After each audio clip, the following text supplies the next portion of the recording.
Hi guys, Eman here from Gadget Pilipinas, and today we are reviewing the MSI GL63 8SE gaming laptop. MSI GL63 8SE sports a design that values functionality and thermal efficiency. We found minimal flexes on its display, panel, and body, which is a good indication of its robust and well-built design. We are a big fan of MSI, and for what it's worth, they have over time proven to be among the masters of designing laptops. The laptop does not boast any fancy looking features, but it definitely shows what it can do from the get-go. The material they used is a huge smudge magnet, as you can see in this video, and unfortunately, the only way to get rid of this is to wipe using microfiber cloth. You may have to do this often, so we recommend that you always keep your wiping cloth all the time.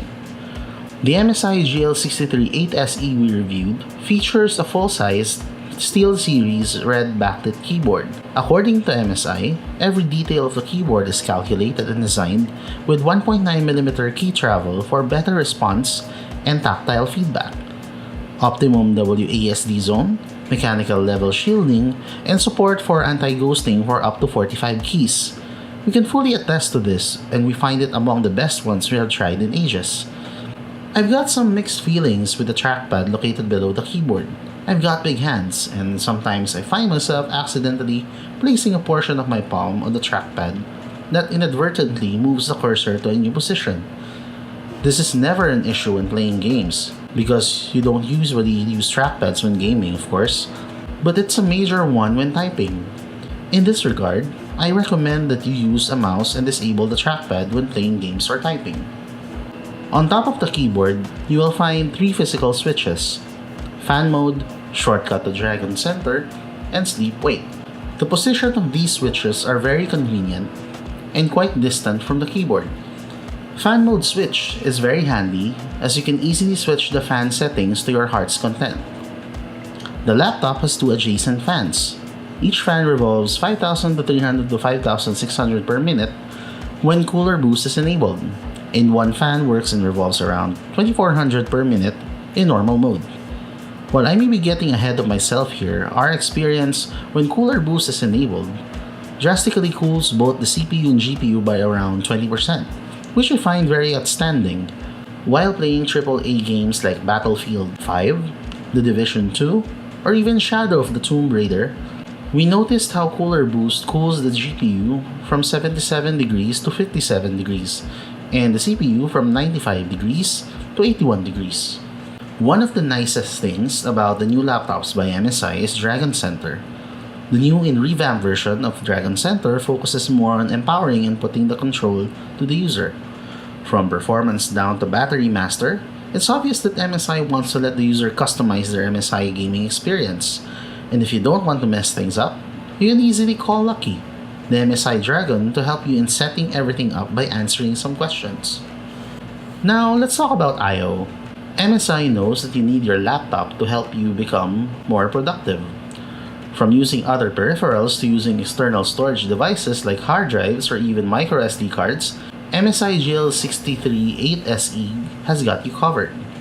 Like most of MSI laptops that we have tried before, we appreciate MSI's effort of always including the important ones that gamers and content creators like we do need. It houses this collection of ports: a killer E2400 gigabit Ethernet port, an HDMI port, a mini display port, a USB-C port without Thunderbolt 3, audio in and audio out ports, and 3 USB Type-A's. In terms of connectivity, the laptop has an Intel 9560 Wi-Fi AC internal adapter and Bluetooth 5 compatibility. And now, let's talk about gaming performance. We performed basic benchmarking results by recording min-max and average FPS of our gameplay in varying settings. As one of your affordable getaways to enjoying games with ray tracing support in a laptop, MSI GL63 8SE performed considerably well by our standards. Take a look at the results of our gaming benchmarks. MSI GL63 8SE proved itself to be a viable laptop for gaming with or without ray tracing feature enabled. As one of the first AAA games that showcases and features DXR and DLSS, Battlefield 5 excels in various fields.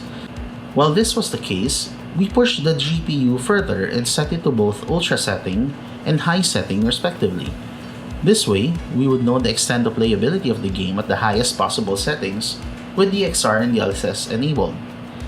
At maximum settings, Battlefield 5 was barely playable with an average FPS of 24.8. With optimized settings enabled, with DXR and DLSS disabled, the game is playable with an average FPS of 30.5. Shadow of the Tomb Raider gave the series a whole new perspective and experience. With DLSS and ray trace shadows enabled, the game looked fantastic and beautiful. With DLSS enabled, performance bump was significant even with ray traced shadows are enabled. If you are paying attention to details, the difference between RTX disabled and RTX enabled is like day and night in terms of rendering shadows. While the implementation is currently limited to it, the future of ray tracing is bright. Nevertheless, whether you're going to play this game with RTX enabled, Shadow of the Tomb Raider is very much playable.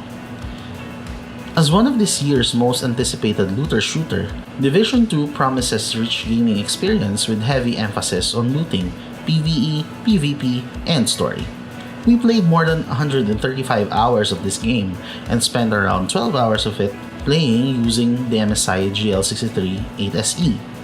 Division 2 is one of the most optimized third-person shooter games we have recently played, and the MSI GL63 8SE handled this pretty well even at maximum settings. We experienced a few issues with DX12 enabled like random stutters and crashes, but we reckoned that it's because of the two concurrent applications were running in the background to monitor the GPU's performance, Fraps and MSI Afterburner. We never had issues while playing the game with DX11. As one of the disappointing game releases this year, Anthem's success was married with poor storytelling, poor game mechanics, and bad optimization issues. The world of Anthem is beautiful, especially at ultra-graphics settings, but DXR and DLSS are not fully implemented in the game. In fact, there is no way to enable DLSS at full HD resolution. The performance was pretty okay, but it could have performed better if Anthem had good optimization features. The game is crawling at 32 to 34 FPS at either high and ultra settings. So, is the MSI GL63 8SE a good purchase? Definitely yes. With a considerable price of $99,995 or around $1,914, this is among the most affordable you'd get with the same caliber at the time of this review. RTX 2060, 8th gen processor, and a 1TB 7200 RPM hard drive. The device isn't perfect, as we noticed several things that you should know. The device only offers a 60Hz TN panel, which can be an issue if you don't want to see washed-out colors and viewing angles. Battery life was also a little disappointing at 2.3 hours with a full charge. So that was it for our review of the MSI GL63 8SE gaming laptop. If you like this video, please don't forget to follow Gadget Pilipinas on our social media channels. This is Eman, and thank you for watching.